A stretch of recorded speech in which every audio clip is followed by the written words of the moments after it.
Corona virus ने जन्म कहां से लिया और कहां से वो फैलना शुरू हो गया और इतनी तेजी से फैलने लगा कि उसे रोकना संभव हो गया। नमस्कार, मैं अमित और आप देख रहे हैं हंगामा टाइम्स। चाइना के वुहान शहर से निकला था कोरोना वायरस और पूरी दुनिया में इस प्रकार से फैल गया कि उसे रोकना असंभव हो गया। तो आज हम आपको बताएंगे कि कोरोना वायरस की वैक्सीन के बारे में, जहां पर हर कोई एक ही बात सोच रहा है कि कोरोना एक ऐसा वायरस हो गया है कि जिससे बचना नामुमकिन है और कोरोना वायरस की वैक्सीन कब आएगी और कब कैसी होगी वो।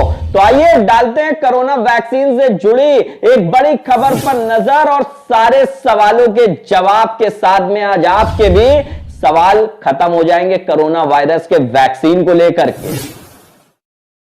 तो है कि विश्व में वैक्सीन डेवलपमेंट में क्या हो रहा है, और दूसरा हिस्सा है कि भारत में क्या हो रहा है, और तीसरा हिस्सा है कि जब भी भविष्य में वैक्सीन डेवलप होती है तो उसका एक्सेस टू वैक्सीन, उसकी उपलब्धता कैसे सुनिश्चित होगी, यही पूछना चाह रहे थे। तो अगर आप WHO के बुलेटिन्स को देखें, उन्होंने एक 24 जुलाई को जारी किया था। उसमें उन्होंने कहा था कि 24 वैक्सीन कैंडिडेट ऐसे हैं जो अभी क्लिनिकल इवैल्यूएशन में हैं पूरे विश्व में। 24 vaccine candidates are under clinical evaluation in the entire world and there are 141 vaccine candidates which are in pre clinical evaluation stage. अब इसमें अंतर क्या है? जब हम कहते हैं कि 24 वैक्सीन कैंडिडेट हैं जो क्लिनिकल स्टेज में हैं, इसका मतलब है कि वो फेज़ 1, फेज़ 2 या फेज़ 3 उनके क्लिनिकल ट्रायल चल रहे हैं जो ह्यूमन वॉलंटियर्स पर होते हैं, और वो मल्टी सेंट्रिक, मल्टी साइट इस प्रकार के ट्रायल होते हैं। और जो 141 वैक्सीन कैंडिडेट्स हैं जो प्री क्लिनिकल इवैल्यूएशन स्टेज पर हैं, उसका अर्थ ये हुआ कि ये वो वैक्सीन्स हैं जहाँ की अभी या तो रिसर्च हो रही है या फिर एनिमल स्टडीज़ हो रही हैं, छोटे जानवरों पर और बड़े जानवरों पर वो टॉक्सिसिटी डाटा जेनरेट करने के लिए की जाती हैं। तो ये तो है कि बड़ी पिक्चर क्या है। अब 3 कैंडिडेट वैक्सीन ऐसी हैं विश्व में जो कि इस समय फेज़ 3 क्लिनिकल ट्रायल्स पर हैं। इसका अर्थ है कि एक बार जब उनका फेज़ 3 क्लिनिकल ट्रायल हो जाता है तो वो कंसर्न रेगुलेटरी परमिशंस हासिल करेंगे और फिर मैन्युफैक्चरिंग की व्यवस्था करेंगे और फिर वो उसकी उपलब्धता हो जाएगी। तो ये जो फेज़ 3 में है उसमें एक USA में वैक्सीन है, एक UK में यूनिवर्सिटी ऑफ ऑक्सफोर्ड की वैक्सीन है और एक चाइना में वैक्सीन है। तो ये 3 वैक्सीन है जो फेज़ 3 क्लिनिकल ट्रायल में है। अब भारत में क्या स्थिति है? भारत में 2 इंडिजिनसली डेवलप्ड वैक्सीन है, दोनों फेज़ 1, फेज़ 2 क्लिनिकल ट्रायल्स उनके प्रारंभ हो गए हैं, और एक वैक्सीन का क्लिनिकल ट्रायल अभी वर्तमान में लगभग 1150 सब्जेक्ट्स पर चल रहा है। 8 साइट्स हैं, यानी 8 पार्टिसिपेटिंग हॉस्पिटल्स या मेडिकल फैसिलिटीज़ हैं जहां ये ट्रायल चल रहे हैं।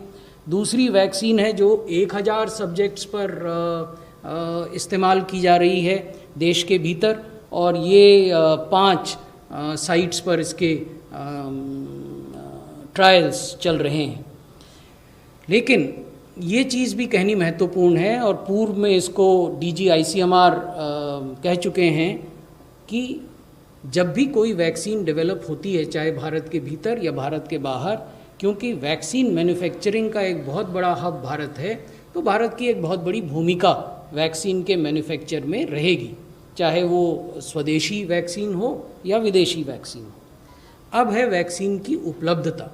वैक्सीन की उपलब्धता ब्रॉडली 2 तरीक़ों से हो सकती है। एक तरीका है कि विश्व के जो मल्टीलेटरल ऑर्गेनाइजेशंस हैं वो, क्योंकि सब देश उनके सदस्य हैं, जैसे WHO या UN बॉडी के जो ऑर्गेनाइजेशंस हैं या अन्य ऑर्गेनाइजेशंस, वो एक व्यवस्था तैयार करें जिसके तहत वैक्सीन को प्राप्त किया जाए और वैक्सीन को बांटा जाए।